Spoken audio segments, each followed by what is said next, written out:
Good morning class. আশা করি তোমরা সকলে খুব ভালো আছো। আমি তোমাদের জিওগ্রাফির সুমন স্যার। দেখো স্টুডেন্ট, তোমরা মহাদেশের নাম কিন্তু অনেক শুনেছো, তাই না? আচ্ছা, তুমি কোন মহাদেশে থাকো?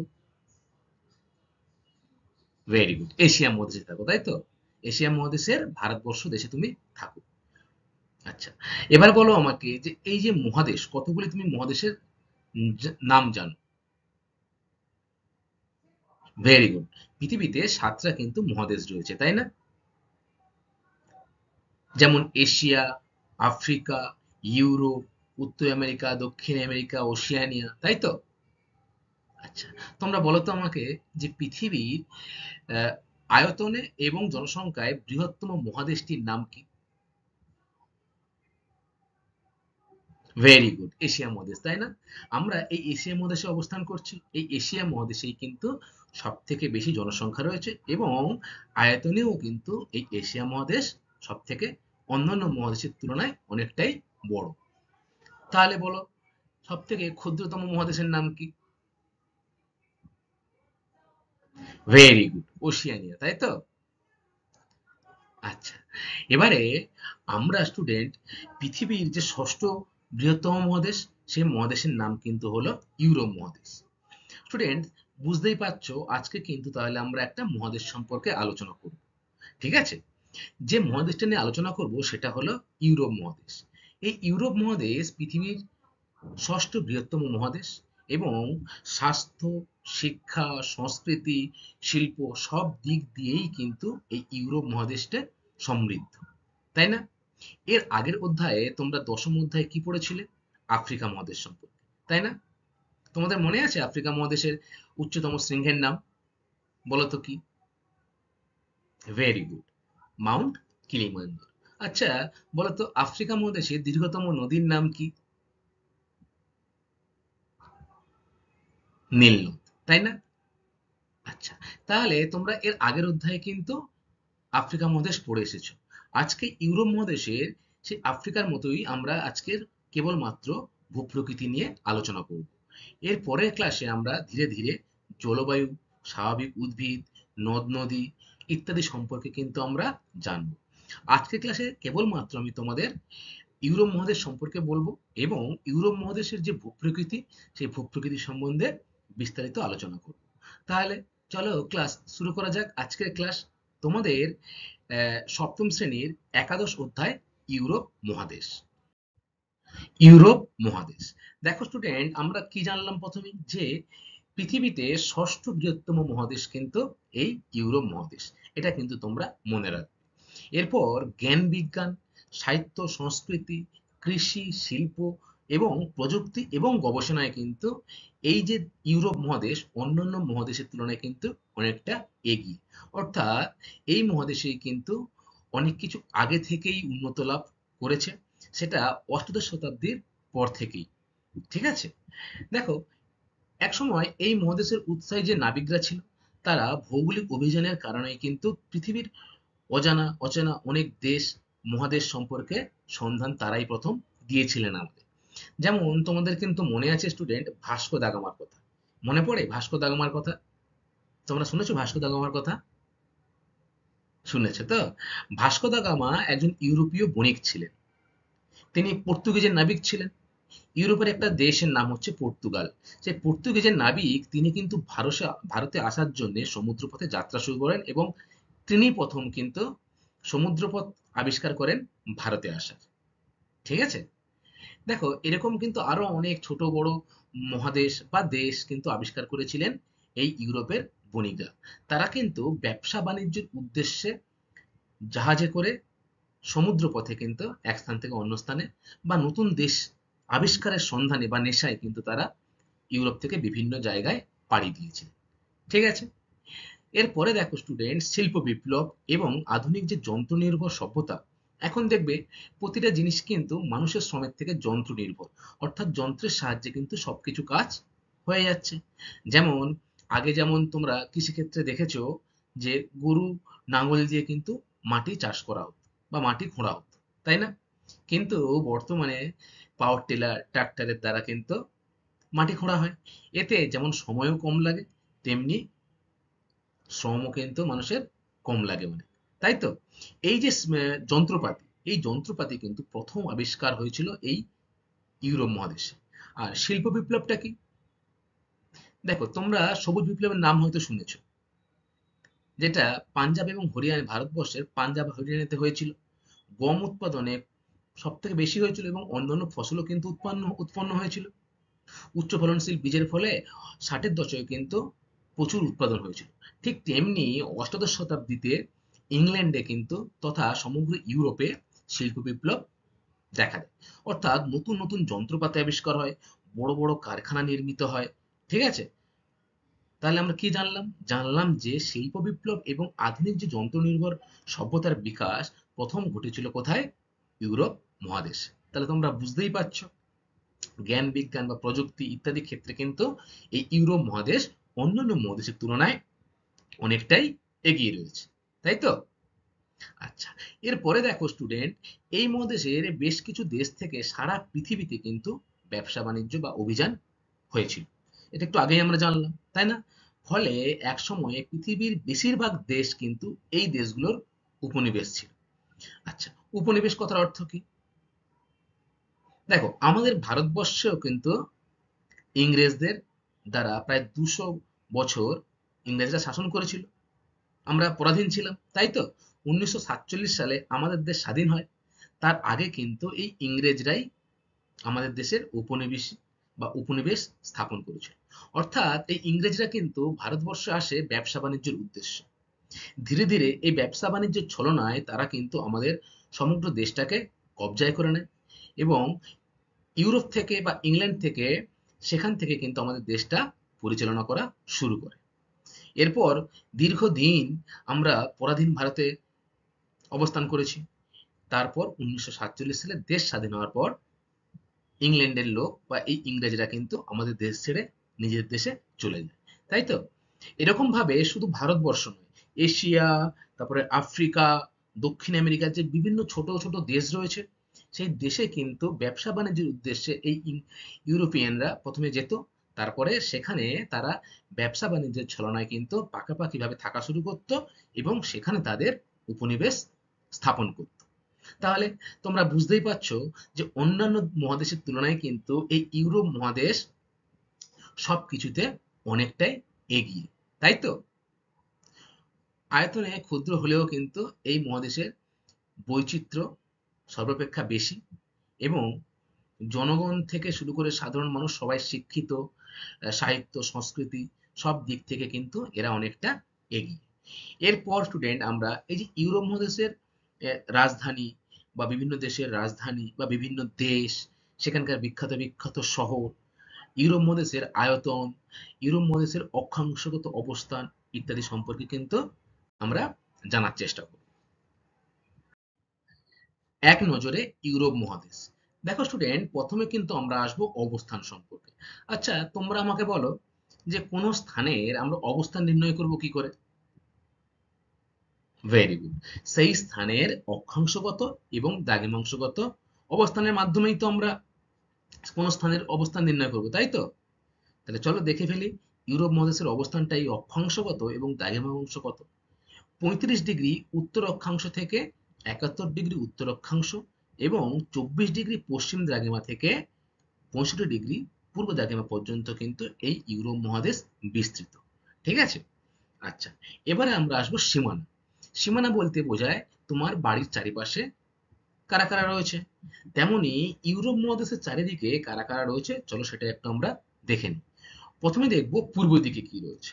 দেখো, তোমরা ম্যাপটা লক্ষ্য করো, পূর্ব দিক নিশ্চয়ই এই দিকটা, তাই তো? দেখো, এই পূর্ব দিকে রয়েছে কিন্তু এশিয়া মহাদেশ, কাস্পিয়ান সাগর। ঠিক আছে, দেখো এটাও এশিয়া। এই যে এশিয়া মহাদেশ আর কাস্পিয়ান সাগর, এই দুটো রয়েছে কিন্তু ইউরোপের পূর্ব দিকে। এবং যদি আমরা বলি পশ্চিম দিকে কি রয়েছে, পশ্চিম দিকে রয়েছে দেখো আটলান্টিক মহাসাগর, আর রয়েছে দেখো বিস্কে উপসাগর। ঠিক আছে? তাহলে পশ্চিমে কি হলো? আটলান্টিক মহাসাগর আর বিস্কে উপসাগর। পূর্বে কি হলো? এশিয়া আর কাস্পিয়ান সাগর। এবারে আমরা আসবো উত্তর দিকে, অর্থাৎ এই উপরের দিকটাতে, তাই তো? দেখো উত্তর দিকে রয়েছে কিন্তু বাল্টিক সাগর, এইটাই কিন্তু হচ্ছে বাল্টিক সাগর। তারপরে রয়েছে শ্বেত সাগর, এটা কিন্তু হলো শ্বেত সাগর, ঠিক আছে? এবং উত্তরে, আরো উত্তরে কি রয়েছে? সুমেরু মহাসাগর। তাহলে উত্তর দিকে আমরা পেয়ে গেলাম, উত্তর দিকে রয়েছে সুমেরু মহাসাগর, বাল্টিক মহাসাগর আর শ্বেত সাগর। এবারে আমরা আসবো দক্ষিণ দিকে। দেখো দক্ষিণ দিকে আসার আগে একটা কথা আমি তোমাদের বলি, দক্ষিণ দিকে রয়েছে কিন্তু আফ্রিকা মহাদেশ, ঠিক আছে? এই আফ্রিকা মহাদেশ আর ইউরোপ মহাদেশকে কে বিচ্ছিন্ন করেছে জানো? তোমরা কিন্তু এটা আগেই চ্যাপ্টার আফ্রিকা পড়ার সময় পড়ে এসেছি, যে আফ্রিকা ও ইউরোপকে বিচ্ছিন্ন করেছে কে? বলো তো উত্তর। ভেরি গুড, খুব ভালো বলেছো, যে জিব্রাল্টার প্রণালী কিন্তু ইউরোপ এবং আফ্রিকা এই দুটি মহাদেশকে বিচ্ছিন্ন করেছে, তাই না? দেখো এই নিচের অংশটা কিন্তু হচ্ছে আফ্রিকা মহাদেশের অংশ, এবং এইখানে যে ভাগটা হয়েছে, এই যে প্রণালীটা এখানে রয়েছে, তার নাম হচ্ছে কিন্তু জিব্রাল্টার প্রণালী। আর কি রয়েছে দক্ষিণে? দেখো দক্ষিণে কিন্তু ভূমধ্য সাগর রয়েছে, এই যে পুরো সাগরটা, এই সাগরটা হচ্ছে কিন্তু ভূমধ্য সাগর। আর কি রয়েছে? আর রয়েছে কৃষ্ণ সাগর। দেখো এই যে অংশটা, এটা কিন্তু এই মহাদেশের দক্ষিণ দিক, এবং দক্ষিণ দিকে কৃষ্ণ সাগর রয়েছে। আর কি জানলে? ভূমধ্যসাগর রয়েছে। আর রয়েছে আফ্রিকা যে ভাগ করেছে জিব্রাল্টার প্রণালী, সেই জিব্রাল্টার প্রণালীটাও কিন্তু রয়েছে। তাহলে স্টুডেন্ট আমরা কি জানলাম? জানলাম যে আফ্রিকা মহাদেশের অবস্থান এবং আফ্রিকা মহাদেশের সীমানা সম্পর্কে, তাই তো? আচ্ছা, এর পরে স্টুডেন্ট আমরা আসবো আফ্রিকা মহাদেশের মোট আয়তন কত। দেখো আফ্রিকা মহাদেশের মোট আয়তন কিন্তু 1,09,00,000 বর্গ কিমি। তাই এটা কিন্তু পৃথিবীর ষষ্ঠ বৃহত্তম মহাদেশ। অর্থাৎ এর আগে কিন্তু যে 5টা বড় মহাদেশ রয়েছে, তার কিন্তু আয়তন এটার থেকে অনেকটাই বেশি, তাই তো? বলো, যে বৃহত্তম মহাদেশের নাম কি আয়তনে? Very good, Asia. আচ্ছা এবার বলো দ্বিতীয়। আফ্রিকা মহাদেশ, তাই না? তোমরা এর আগের চ্যাপ্টারে আফ্রিকা পড়ে এসেছো, সেখানে কিন্তু লেখা ছিল আফ্রিকা মহাদেশ দ্বিতীয় বৃহত্তম মহাদেশ, তাই তো? আর মনে রাখবে ইউরোপ মহাদেশ কিন্তু ষষ্ঠ বৃহত্তম মহাদেশ। এবারে দেখো দেশের সংখ্যা। দেখো এই ইউরোপ মহাদেশে কিন্তু অনেকগুলো দেশ রয়েছে, ঠিক আছে? ছোট বড় মিলিয়ে মোট 54টা কিন্তু স্বাধীন দেশ এই ইউরোপ মহাদেশে রয়েছে। এদের মধ্যে কয়েকটা গুরুত্বপূর্ণ বা দেশ হলো ইংল্যান্ড, তোমরা সকলেই নাম শুনেছো। England, Portugal, Spain, France, Germany, Portugal, তারপরে ইতালি, তাই না? গ্রিস, আরো কিন্তু অনেক বিখ্যাত বিখ্যাত দেশ কিন্তু এই ইউরোপ মহাদেশে রয়েছে। আচ্ছা এবারে আমরা আসি বিখ্যাত শহর সম্পর্কে। দেখো লন্ডন শহর, তোমরা সকলেই নাম শুনেছো, লন্ডন। ইংল্যান্ডের রাজধানী কি? লন্ডন না? এই লন্ডন শহর কিন্তু ইউরোপে অবস্থিত। দেখো এই যে এই ছবিটা লক্ষ্য করো, এটা কিন্তু হলো লন্ডন শহর। এরপরে প্যারিস, প্যারিস ফ্রান্সের রাজধানী কিন্তু প্যারিস। দেখো এই যে প্যারিসের বিখ্যাত কি রয়েছে? আইফেল টাওয়ার, তাই না? এরপরে আমস্টারডাম রয়েছে, মাদ্রিদ রয়েছে, রোম, ইতালির রাজধানী রোম, মাদ্রিদ হচ্ছে স্পেনের রাজধানী। তোমরা কিন্তু এগুলো মনে রাখবে। তাহলে ইতালির রাজধানীর নাম কি? রোম। আচ্ছা, স্পেনের রাজধানীর নাম কি? মাদ্রিদ। এরপরে দেখো রয়েছে বার্লিন শহর। এই বার্লিন শহর কিন্তু খুব বিখ্যাত একটি শহর, যেটা অবস্থান করছে কোন দেশে জানো? জানো না, আমি বলে দিচ্ছি, এটা অবস্থান করছে কিন্তু জার্মানি দেশে। তাহলে তোমরা বুঝতে পারলে যে এই মহাদেশ কিন্তু 54টি ছোট বড় দেশ নিয়ে গঠিত, এবং এর আয়তন 1,09,00,000 বর্গ কিমি, যেটা সমস্ত যে 7টা মহাদেশ রয়েছে তার মধ্যে এই ইউরোপ মহাদেশ হলো ষষ্ঠ বৃহত্তম মহাদেশ। ইউরোপ মহাদেশের সমৃদ্ধির কারণ আমরা আগেই জেনেছি, যে অন্যান্য মহাদেশের তুলনায় কিন্তু এই ইউরোপ মহাদেশ অনেকটা এগিয়ে। কিসে এগিয়ে? শিক্ষা, জ্ঞান বিজ্ঞান, সাহিত্য, সংস্কৃতি, কৃষি, শিল্প, প্রযুক্তি, গবেষণা সব দিক দিয়ে কিন্তু এগিয়ে। এবং স্টুডেন্ট, একটা মহাদেশ তখনই উন্নত বা তখনই সমৃদ্ধ করতে পারে তার পিছনে যখন এই বিষয়গুলো কাজ করে, তাই না? চলো, কোন বিষয়গুলো কাজ করে সেই বিষয়গুলো কিন্তু আমরা একটু দেখে নিই। প্রথমে দেখো, 1 নম্বর, উত্তর গোলার্ধে কিন্তু স্থলভাগের কেন্দ্রস্থলে অবস্থান করছে এবং সব মহাদেশের সঙ্গে কিন্তু যোগাযোগ ব্যবস্থা এবং ব্যবসা বাণিজ্য কিন্তু খুব ভালো করছে এই ইউরোপ মহাদেশ। দেখো, তোমরা ছবি দেখলেই বুঝতে পারবে, এখানে মহাদেশগুলোর ছবি রয়েছে। তার মধ্যে ইউরোপের অবস্থান দেখো ঠিক এখানে, তাই তো? অর্থাৎ এশিয়ার সাথেও কিন্তু স্থলভাগ রয়েছে, আফ্রিকার সাথেও কিছুটা রয়েছে, তাই না? একদিকে কেবলমাত্র সমুদ্রটা একটু বেশি রয়েছে, ফলে এরা কিন্তু ইউরোপ মহাদেশের যারা লোক তারা কিন্তু এশিয়া মহাদেশ, আফ্রিকা মহাদেশ এবং উত্তর আমেরিকার সাথেও কিন্তু এরা ব্যবসা বাণিজ্য বা যোগাযোগ ব্যবস্থা খুব ভালো তৈরি করতে পারে। ফলে এখানকার যে বিভিন্ন শিল্পজাত দ্রব্য বা ফসল সেগুলো কিন্তু খুব সহজেই এরা এখান থেকে বিদেশে বা আলাদা মহাদেশে কিন্তু খুব সহজেই এরা রপ্তানি করতে পারে। ঠিক আছে? ফলে এখানকার মানুষরা আর্থিক দিক থেকে কিন্তু খুবই স্বচ্ছন্দ। 2 নম্বর দেখো, 3 দিকের জলভাগ। দেখো, এই মহাদেশ এমনভাবে অবস্থান করছে, এর প্রায় 3 দিকটা কিন্তু জলভাগ রয়েছে। ফলে সমভাবাপন্ন নাতিশীতোষ্ণ জলবায়ু কিন্তু এখানে লক্ষ্য করা যায়। বেশিরভাগ অঞ্চল জুড়ে সমভাবাপন্ন নাতিশীতোষ্ণ জলবায়ু। সমভাবাপন্ন সমুদ্রের পার্শ্ববর্তী যে অঞ্চলগুলো সেগুলোতে কিন্তু সমভাবাপন্ন জলবায়ু। এবং নাতিশীতোষ্ণ কোনটা? না শীত না উষ্ণ। খুব গরম কিন্তু এই ইউরোপ মহাদেশের বিভিন্ন দেশগুলোতে পড়ে না। ঠিক আছে? ফলে এখানকার যে মানুষরা তারা কিন্তু খুব কর্মঠ হয় এবং পরিশ্রমী হয়। অর্থাৎ আহ, কোনো কাজ করতে গেলে দেখবে স্টুডেন্ট, আমরা গরমের সময় দেখবে আমরা হাঁপিয়ে যাই, তাই না? গা থেকে দরদর করে ঘাম পড়ে, পড়ে তো? কিন্তু সেটা যদি একটু ঠান্ডা পরিবেশে আমি সেই কাজটা করি, তাহলে কিন্তু এই কি কাজটা আমার করতেও যেমন মন লাগবে, তেমনি আমি কাজটা অনেকক্ষণ ধরে করতেও পারবো, তাই না?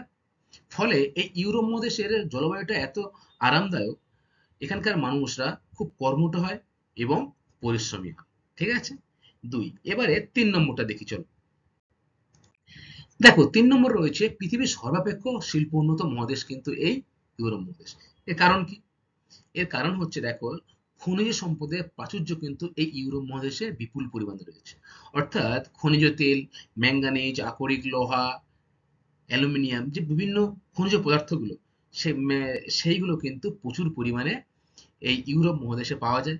এছাড়া জলবিদ্যুৎ উৎপন্ন বা পারমাণবিক বিদ্যুৎ উৎপন্ন, যোগাযোগ ব্যবস্থা, অভ্যন্তরীণ ও বৈদেশিক বাণিজ্য কিন্তু সমৃদ্ধ এই মহাদেশ। ফলে খুব সহজেই কিন্তু এই মহাদেশ অন্যান্য মহাদেশকে পিছনে ফেলে অনেকটাই উন্নত হয়ে গেছে। দেখো তোমরা ছবিতে, ইউরোপের কিন্তু যোগাযোগ ব্যবস্থা খুবই ভালো এবং এদের যে পাশাপাশি দেশগুলো অবস্থান করছে স্টুডেন্ট, এদের দেশগুলো কিন্তু কোনো বর্ডার বা তেমন কোনো কাঁটাতারের বর্ডার কিন্তু থাকে না। খুব সহজেই কিন্তু একটা দেশ থেকে একটা দেশে কোনো পণ্য বা ব্যবসা বাণিজ্যের জন্য কিন্তু খুব সহজেই এরা যাতায়াত করতে পারে। এছাড়া দেখো, এই যে বন্দর রয়েছে, বন্দরের সুবিধাও কিন্তু এই ইউরোপ মহাদেশ খুব ভালো পেয়ে থাকে। হ্যাঁ, সমুদ্রের তীরবর্তী যে অঞ্চলের দেশগুলো রয়েছে খুব সহজেই তারা কিন্তু সেখান থেকে বিশ্বের অন্যান্য প্রান্তে ব্যবসা বাণিজ্যের জন্য কিন্তু তারা যেতে পারত। এই ব্যবসা বাণিজ্যের উদ্দেশ্যেই কিন্তু ইউরোপিয়ান বণিকরা অনেক আগে, অর্থাৎ প্রাচীন কালে কিন্তু তারা নতুন নতুন দেশ আবিষ্কারের সন্ধানে রওনা দিত, যেটা আমরা একটু আগেই পড়ে আসলাম, তাই তো? আচ্ছা, এটা গেল পৃথিবীর সর্বাপেক্ষ শিল্পোন্নত মহাদেশের। আচ্ছা, এরপরে দেখো 4 নম্বর পয়েন্ট, সরলবর্গীয় বনভূমির প্রাচুর্য। দেখো, এখানে কিন্তু বেশিরভাগ যে অরণ্য সেটা কিন্তু সরলবর্গীয় অরণ্য। ঠিক আছে?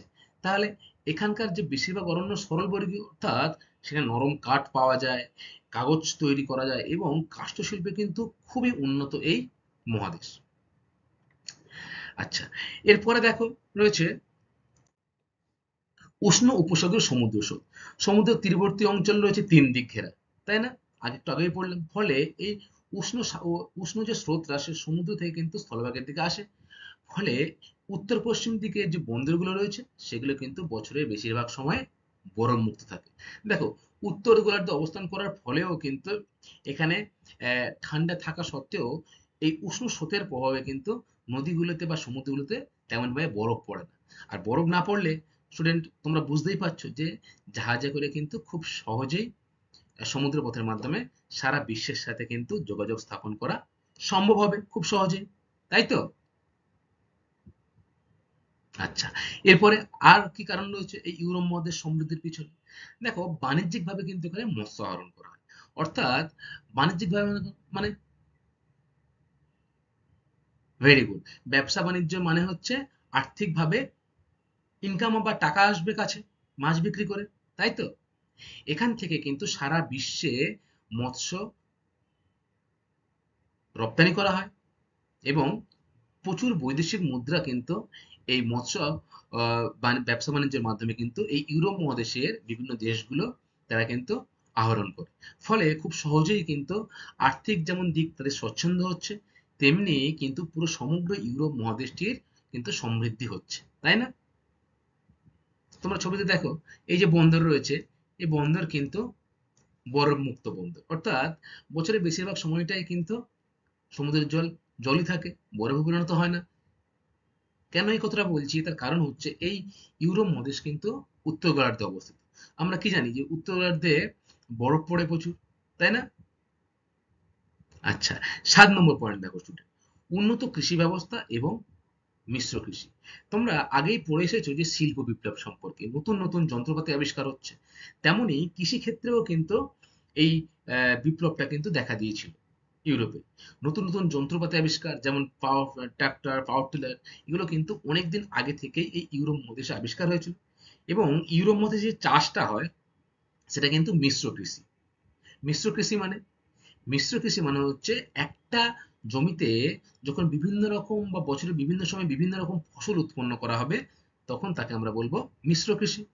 অর্থাৎ আহ, চাষবাস করার জন্য যে জমিটা সেটা কিন্তু বছরের বেশিরভাগ সময় কোনো না কোনো ফসল কিন্তু চাষ করা হয়, ফাঁকা থাকে না। আমাদের এদিকে কেমন দেখেছি আমরা, বছরের নির্দিষ্ট একটা সময় ধান চাষ হচ্ছে, তারপরে জমিটা কিন্তু ফাঁকা থাকছে, তাই না? আবার শীতের সময় কিন্তু বিভিন্ন ফসলের চাষ হয়, তাই না? কিন্তু স্টুডেন্ট, ইউরোপে কিন্তু মিশ্র কৃষি হয়, ঠিক আছে? যার ফলে বছরের বেশিরভাগ সময় সবজি উৎপাদন বা ধান গম উৎপন্ন হচ্ছে। ফলে তারা কিন্তু, বা যারা শ্রমিকরা রয়েছে তারা কিন্তু আর্থিক দিক থেকে আমাদের অন্যান্য যে এশিয়া মহাদেশ আমাদের বা বা দক্ষিণ আমেরিকা, এই যে মহাদেশগুলোর থেকেও কিন্তু এই মহাদেশের কৃষকরা বা শ্রমিকরা কিন্তু অনেকভাবে আর্থিক দিক দিয়ে কিন্তু স্বচ্ছন্দ, ঠিক আছে? এরপরে দেখো 8 নাম্বার, খাদ্যশস্য ও পশুপালন। দেখো, খাদ্যশস্য, ইউরোপে কিন্তু স্টেপ তৃণভূমি রয়েছে, সেখানে প্রচুর ঘাস রয়েছে। সেই ঘাস কিন্তু গবাদি পশুর জন্য খুবই গুরুত্বপূর্ণ, তাই তো? ফলে গবাদি পশুপালন কিন্তু এখানে খুব ভালো হয়। এই যে কারণগুলো আমরা জানলাম স্টুডেন্ট, এই কারণগুলোই কিন্তু ইউরোপের সমৃদ্ধির মূল কারণ। অর্থাৎ একটা জিনিস কিন্তু একদম পরিষ্কার যে অন্যান্য মহাদেশের যে দেশগুলোর তুলনায় ইউরোপ মহাদেশের দেশগুলো কিন্তু আর্থিক দিক দিয়ে, শিক্ষা সংস্কৃতির দিক দিয়ে কিন্তু অনেকটাই স্বচ্ছন্দ, ঠিক আছে? এরপরে স্টুডেন্ট আমরা পড়বো প্রাকৃতিক পরিবেশ সম্পর্কে। প্রাকৃতিক পরিবেশের মধ্যে আজকে কেবলমাত্র ভূপ্রকৃতি নিয়ে আমরা আলোচনা করব, পরে জলবায়ু, স্বাভাবিক উদ্ভিদ, নদ নদী, এগুলো নিয়ে কিন্তু আমরা আলোচনা করব। ভূপ্রাকৃতিক বৈচিত্র্য, দেখো, ইউরোপ মহাদেশের আয়তনে ছোট হলেও কিন্তু প্রাকৃতিক বৈচিত্র্যের কিন্তু কোনো অভাব নেই। তাহলে কি জানলাম? যে ইউরোপ মহাদেশ যেমন শিক্ষা, সংস্কৃতি, সাহিত্য, শিল্প, কৃষিতে উন্নত, তেমনি কিন্তু এর যে প্রাকৃতিক বৈচিত্র্য সেটাও কিন্তু দারুণ রয়েছে এই ইউরোপ মহাদেশে। দক্ষিণে আমরা কি পড়েছিলাম? ভূমধ্যসাগর, তাই না? এবং পশ্চিমে পড়েছিলাম আটলান্টিক মহাসাগর। আর পূর্বে কিন্তু রয়েছে ইউরাল পর্বত। এই যে অংশটা, এটা কিন্তু হচ্ছে ইউরাল পর্বত। এবং এর মাঝখানে কিন্তু রয়েছে বিস্তীর্ণ সমভূমি অঞ্চল। দেখো, এই অংশটা কিন্তু বেশিরভাগটাই সমভূমি অঞ্চল। এবং গভীর পাইনের বন কিন্তু ছড়িয়ে ছিটিয়ে ইউরোপ মহাদেশের বিভিন্ন জায়গায় কিন্তু রয়েছে। ইউরোপের বেশিরভাগ অঞ্চল সমভূমি হলেও উঁচু, নিচু মালভূমি, নিচু ভূমি এবং পর্বতময় অঞ্চল কিন্তু এখানে রয়েছে। তোমরা ছবি দেখে বলো তো আমাকে যে ইউরোপ মহাদেশের কোন দিকটা পুরো পর্বতময় অঞ্চল? Very good. দক্ষিণ দিকের অংশটা কিন্তু ইউরোপ মহাদেশের দেখো বেশিরভাগটা কিন্তু পর্বতেই দক্ষিণ দিকে রয়েছে, তাই না? এবং মধ্যভাগে কি রয়েছে? মধ্যভাগে কিন্তু রয়েছে বিস্তীর্ণ সমভূমি অঞ্চল, তাই তো? তাহলে চলো দেখে ফেলি আমরা ভূপ্রাকৃতিক বৈচিত্র্য অনুসারে এই ইউরোপ মহাদেশকে আমরা কয় ভাগে ভাগ করতে পারি। দেখো, সমগ্র ইউরোপ মহাদেশকে কিন্তু আমরা মূলত 4টি ভাগে ভাগ করতে পারি ভূপ্রাকৃতিক বৈচিত্র্য অনুসারে। সেই 4টি ভাগ কি কি? দেখো, দক্ষিণের পার্বত্য অঞ্চল। দেখো, এখান থেকে এই অংশটা কিন্তু হলো দক্ষিণের পার্বত্য অঞ্চল। বেশিরভাগ পর্বত কিন্তু এই দক্ষিণ দিকেই অবস্থান করেছে, তাই তো? ম্যাপটা দেখে তোমরা বুঝতেই পারছো আশা করি। এরপরে রয়েছে দেখো মধ্যভাগের বিচ্ছিন্ন মালভূমি। দেখো, এই মধ্যভাগে কিন্তু বিচ্ছিন্নভাবে ছোট বড় মালভূমি কিন্তু অবস্থান করছে। হ্যাঁ, এবং 3 নম্বর কি রয়েছে? উত্তর ও মধ্যভাগের সমভূমি। দেখো, উত্তর দিকে কিন্তু বেশিরভাগটাই রয়েছে সমভূমি অঞ্চল। উত্তর এবং এই যে মধ্যভাগ, এটা কিন্তু হলো 3 নম্বর পয়েন্ট, উত্তর ও মধ্যভাগের সমভূমি অঞ্চল। এরপরে 4 নম্বর কি রয়েছে? দেখো, উত্তর পশ্চিমের উচ্চভূমি। দেখো, এই দিকটা উত্তর দিক এবং এই দিকটা পশ্চিম দিক। এই উত্তর পশ্চিমের মাঝেও কিন্তু একটা উচ্চভূমি কিন্তু আমরা এই ইউরোপ মহাদেশে লক্ষ্য করতে পারি। তাহলে আমরা কিন্তু ইউরোপ মহাদেশকে প্রধান 4টি ভাগে ভাগ করতে পারি ভূপ্রাকৃতিক ভাবে। কি কি? দক্ষিণে পার্বত্য অঞ্চল, মধ্যভাগের বিচ্ছিন্ন মালভূমি অঞ্চল, উত্তরে এবং মধ্যভাগের সমভূমি অঞ্চল এবং উত্তর পশ্চিমে উচ্চভূমি অঞ্চল। এখন শুনেন আমরা এই যে 4টি ভাগ, সেই 4টি ভাগ কিন্তু আমরা পরপর জানবো। প্রথমে আসবো দক্ষিণের পার্বত্য অঞ্চল সম্পর্কে। দেখো, দক্ষিণের পার্বত্য অঞ্চল ইউরোপ মহাদেশের দক্ষিণ দিকে অবস্থান করছে। তাহলে এই যে দক্ষিণের পার্বত্য অঞ্চলের মাঝখানে কিন্তু রয়েছে আল্পস পর্বতশ্রেণী। দেখো ছবিতে, এই যে মাঝখানে যে পর্বতটা রয়েছে, এটা কিন্তু হলো আল্পস পর্বতশ্রেণী। ঠিক আছে? এই আল্পস পর্বতশ্রেণীর উচ্চতম শৃঙ্গের নাম কি স্টুডেন্ট? Mont Blanc. তোমরা কিন্তু এটা খুব ভালো করে মনে রাখবে, কারণ এটা কিন্তু পরীক্ষায় খুবই আসে। তাহলে আল্পস রয়েছে কিন্তু দক্ষিণের যে পার্বত্য অঞ্চল, তার মাঝখানে রয়েছে এই আল্পস পর্বতমালা। এবং এই আল্পস পর্বতমালার সর্বোচ্চ শৃঙ্গ হলো কি? মা ব্লা, যেটি ফ্রান্স এবং সুইজারল্যান্ডের সীমান্তে অবস্থান করছে। এরপরে এই যে আল্পস থেকে কিন্তু শিরার মতো বিভিন্ন পর্বত কিন্তু চারিদিকে ছড়িয়ে গেছে। দেখো, তোমরা দেখলেই বুঝতে পারবে। এদিকে একটা গেছে, এদিকে একটা গেছে, উপরে, বাঁ দিকে, ডান দিকে। দেখো, চারিদিকে কিন্তু বিভিন্ন পর্বত আল্পস থেকে ছড়িয়ে গেছে, তাই তো? কোন কোন পর্বত ছড়িয়ে গেছে চলো আমরা দেখে নিই। দেখো, পিরেনিজ, সিয়েনা, নেভেদা, ক্যান্ট্রিভিয়ান, রোডম, বলকান, ককেশাস, বোহেমিয়া প্রভৃতি পর্বতশ্রেণী কিন্তু এই আল্পসের চারিদিকে ঘিরে রয়েছে। ঠিক আছে? এবং তোমরা কিন্তু এটা খুব ভালো করে মনে রাখবে স্টুডেন্ট, ককেশাস পর্বতের সর্বোচ্চ শৃঙ্গ এলব্রুজ ইউরোপের সর্বোচ্চ শৃঙ্গ। তাহলে পরীক্ষা যদি আসে যে ইউরোপের সর্বোচ্চ শৃঙ্গের নাম কি, তখন তোমরা কি বলবে? ইউরোপের সর্বোচ্চ শৃঙ্গের নাম হলো কি? ককেশাস পর্বতের এলব্রুজ, তাই তো? ককেশাস পর্বতে যে এলব্রুজ রয়েছে, এই এলব্রুজ হলো ইউরোপের সর্বোচ্চ শৃঙ্গ। আচ্ছা, তোমরা আমাকে কেউ বলো তো, এশিয়া মহাদেশের সর্বোচ্চ শৃঙ্গের নাম কি? তোমরা তো আগে পড়ে এসেছো।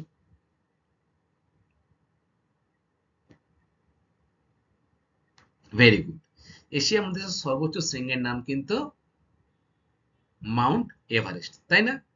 তেমনি সমগ্র যে ইউরোপ মহাদেশ রয়েছে, সেই ইউরোপ মহাদেশের সর্বোচ্চ শৃঙ্গের নাম কি হলো? এলব্রুজ। আচ্ছা, মধ্যভাগের বিচ্ছিন্ন মালভূমি। দেখো, আমরা কি পড়লাম যে ইউরোপের দক্ষিণে পার্বত্য অঞ্চল রয়েছে, তাই তো? এই পার্বত্য অঞ্চল থেকে কিন্তু প্রচুর নদী কিন্তু সৃষ্টি হয়েছে এবং দক্ষিণ দিকে রোন, পো, দানিউব নদী কিন্তু চলে গেছে এবং উত্তর দিকে কিন্তু গেছে কোন নদীগুলো? সিন্ধ, রাইন, এনব। এই নদীগুলো কিন্তু উত্তর দিকে মালভূমি অঞ্চলকে বিভিন্ন ভাগে কিন্তু ভাগ করেছে। তাহলে মালভূমি অঞ্চলকে কিন্তু সিন, রাইন, এলব, এই নদীগুলো কিন্তু মালভূমি অঞ্চলকে বিভিন্ন অংশে ভাগ করেছে। স্পেনের মেসেতা, ফ্রান্সের সেন্ট্রাল ম্যাসিক, রাশিয়ার ডন ম্যাসিক একরকম বিচ্ছিন্ন মালভূমির কিন্তু উদাহরণ। ঠিক আছে, তাহলে দক্ষিণের যে পার্বত্য অঞ্চল আমরা পড়লাম তার উত্তর দিকেই কিন্তু রয়েছে এই মধ্যভাগের বিচ্ছিন্ন মালভূমি অঞ্চল, যেখানে সেন্ট্রাল ম্যাসিভ বা ডন ম্যাসিভ, এছাড়া স্পেনের মেসেতা, এই মালভূমিগুলো কিন্তু অবস্থান করছে। এবারে পূর্বে যে ইউরাল পর্বত শুরু হয়েছিল, সেই ইউরাল পর্বতের উত্তরে কিন্তু বিশাল সমভূমি রয়েছে, যেমন Russia, Belgium, Poland, Germany, France, ইংল্যান্ডের মধ্যে দিয়ে কিন্তু প্রবাহিত হয়ে বিভিন্ন নদীগুলো কিন্তু আটলান্টিক মহাসাগরের উপকূলে শেষ হয়েছে। তাহলে এটা হলো কিন্তু মধ্যভাগের বিচ্ছিন্ন মালভূমি। অর্থাৎ তোমরা ছবিতে দেখলে বুঝতে পারবে এই যে দক্ষিণ দিকে যে পার্বত্য অঞ্চল রয়েছে, এর পরেই কিন্তু এইসব অঞ্চলে বিচ্ছিন্নভাবে কিন্তু এই মালভূমিগুলো অবস্থান করছে, এবং এই মালভূমিগুলো কিন্তু নদী দ্বারা একে অপরের থেকে ভাগ হয়েছে, তাই তো? আচ্ছা, এরপরে আমরা জানবো পরেরটা। দেখো, উত্তরে মধ্যভাগে সমভূমি। দেখো, উত্তর দিকে কি রয়েছে? সমভূমি অঞ্চল রয়েছে ইউরোপে, তাই না? দেখো, পূর্বে ভলডাই ও অন্যান্য পাহাড়ি অঞ্চলের উচ্চতা কিছুটা বেশি। এই ভলডাই পাহাড়ি অঞ্চলে উৎপন্ন হয়েছে কোন কোন নদী? ভলগা, ডন, নিপাই ইত্যাদি নদী কিন্তু এই পূর্বে উচ্চভূমি থেকে উৎপন্ন হয়েছে। অর্থাৎ এই যে পূর্বের উচ্চভূমি রয়েছে, এখান থেকে কিন্তু এই নদীগুলো উৎপন্ন হয়েছে। ঠিক আছে, তবে এই সমভূমির অনেক জায়গায় কিন্তু আবার হিমবাহের ক্ষয়ের ফলে বা ভূমিধসের ফলে কিন্তু বড় বড় হ্রদ তৈরি হয়েছে।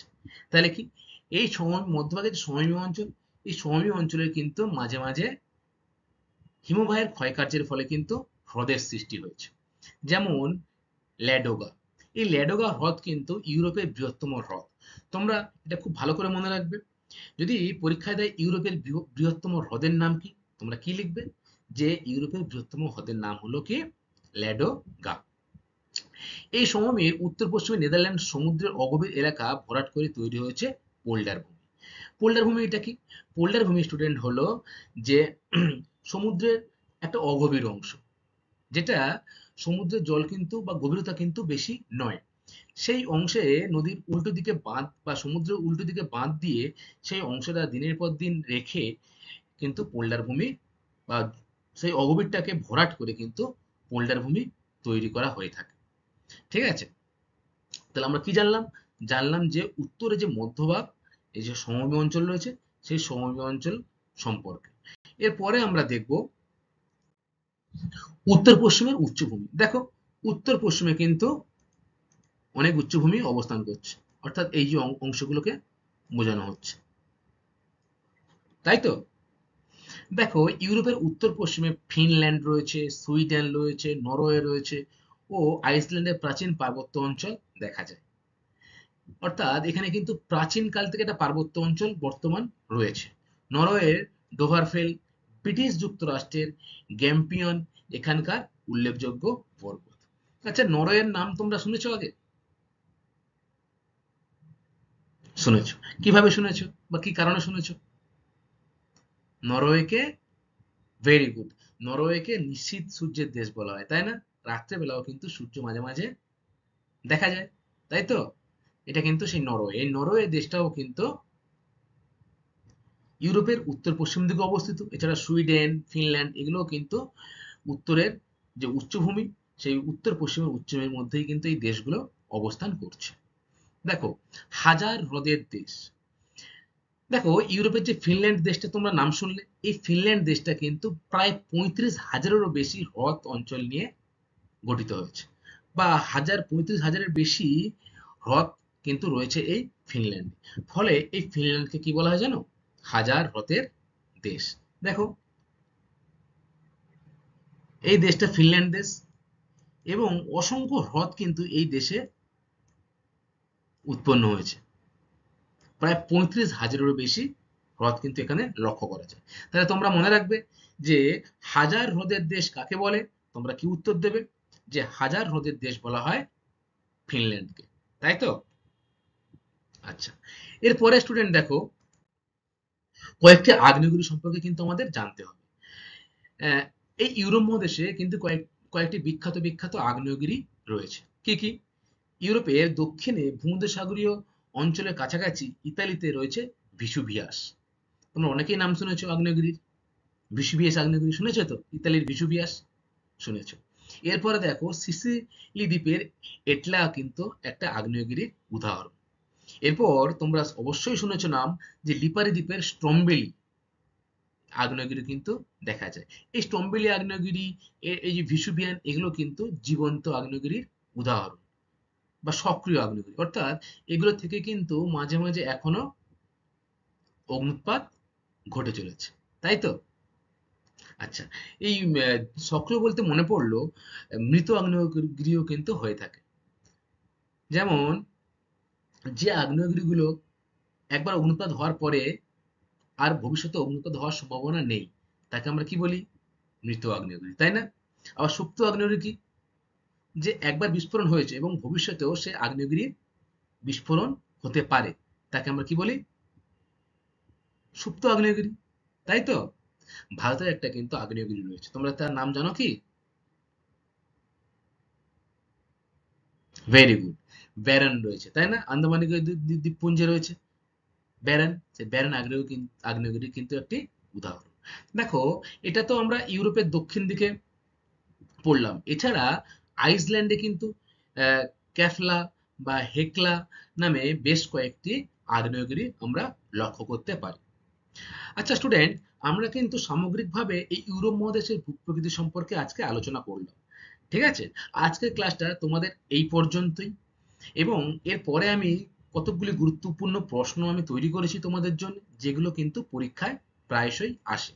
সেইগুলো সম্পর্কে কিন্তু আমরা একটু আলোচনা করব। চলো চলো, প্রশ্নগুলো আমরা দেখে নিই। কয়েকটি গুরুত্বপূর্ণ প্রশ্ন। দেখো, প্রথম প্রশ্ন হচ্ছে ইউরোপের সর্বোচ্চ শৃঙ্গের নাম কি? খুবই গুরুত্বপূর্ণ একটা প্রশ্ন। বলো, ইউরোপের সর্বোচ্চ শৃঙ্গের নাম কি? মনে পড়ছে? ভেরি গুড, এলব্রুজ হলো ইউরোপের সর্বোচ্চ শৃঙ্গ, তাই না? এটা কিন্তু ককেশাস পর্বতমালায় লক্ষ্য করা যায়। আচ্ছা, নাম্বার 2, প্রথম শিল্প বিপ্লব ও আধুনিক যন্ত্র সভ্যতা কোন মহাদেশে গড়ে উঠেছিল? শিল্প বিপ্লব এবং আধুনিক যন্ত্র সভ্যতা কিন্তু প্রথম ইউরোপ মহাদেশে গড়ে উঠেছিল, তাই না? ইউরোপ তথা ইংল্যান্ডের যে দেশটার নাম তোমরা শুনেছো, এই ইংল্যান্ডেও কিন্তু প্রথম শিল্প বিপ্লব লক্ষ্য করা গেছিল। এরপরে 3 নম্বর প্রশ্নটা দেখো স্টুডেন্ট, ইউরোপের বৃহত্তম হ্রদের নাম কি? বলে ফেলো, ইউরোপের বৃহত্তম হ্রদের নাম কি? এক্ষুনি পড়ে আসলে। ল্যাডোগা। ভেরি গুড, ল্যাডোগা তাহলে হলো কিন্তু ইউরোপের বৃহত্তম হ্রদ। আচ্ছা, এবারে আমাকে বলো, পোল্ডার ভূমি কাকে বলে?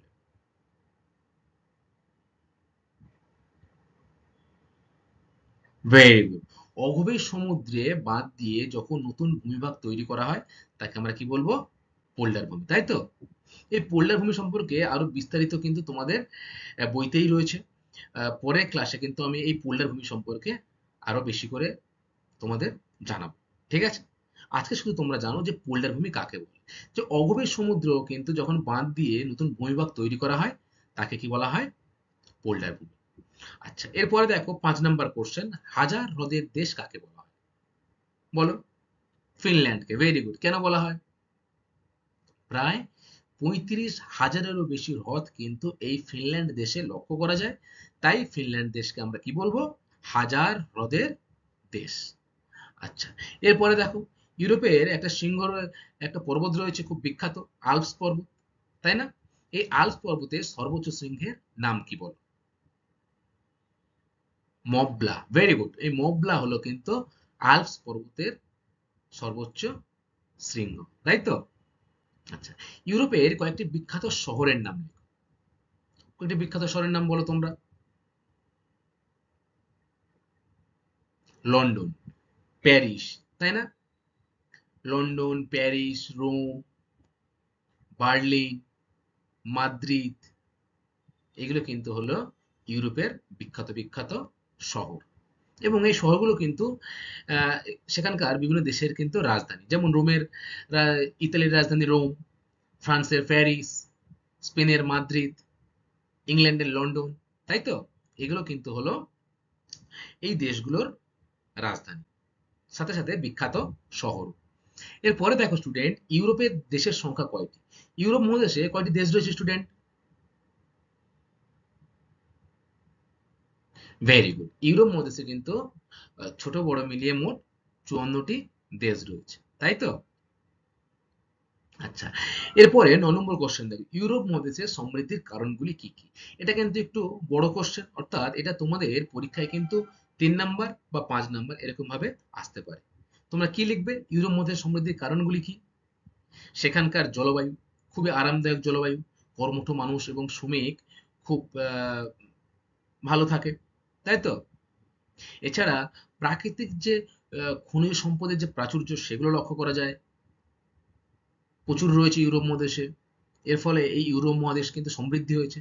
এছাড়া সরলবর্গীয় বৃক্ষের অরণ্যও কিন্তু ইউরোপ মহাদেশ সমৃদ্ধির একটি গুরুত্বপূর্ণ কারণ, তাই তো? এছাড়া খাদ্যশস্য, পশুপালন, মিশ্র কৃষি ইত্যাদি ব্যাপক চল রয়েছে ইউরোপ মহাদেশে। ফলে এগুলোর দ্বারা কিন্তু প্রচুর পরিমাণে বৈদেশিক মুদ্রা আসে। ফলে ইউরোপ মহাদেশ কিন্তু এইভাবে দিনের পর দিন সমৃদ্ধ হয়েছে। অন্যান্য মহাদেশের তুলনায় এই মহাদেশের দেশগুলো কিন্তু আর্থিক দিক দিয়ে অনেকটাই উন্নত, তাই তো? আচ্ছা, তাহলে আজকের ক্লাসে স্টুডেন্ট তোমাদের এই পর্যন্ত। নেক্সট ক্লাসে আমি তোমাদের এই ইউরোপ মহাদেশ থেকেই জলবায়ু, সেখানকার স্বাভাবিক উদ্ভিদ পড়াবো এবং সেখানকার নদ নদী সম্পর্কেও কিন্তু আমরা বিস্তারিত জানবো। তাহলে আজকের জন্য সবাইকে অসংখ্য ধন্যবাদ। আশা করি ক্লাসটা তোমরা মন দিয়ে শুনেছো। সবাইকে অসংখ্য ধন্যবাদ। খুব ভালো থাকবে তোমরা। Thank you.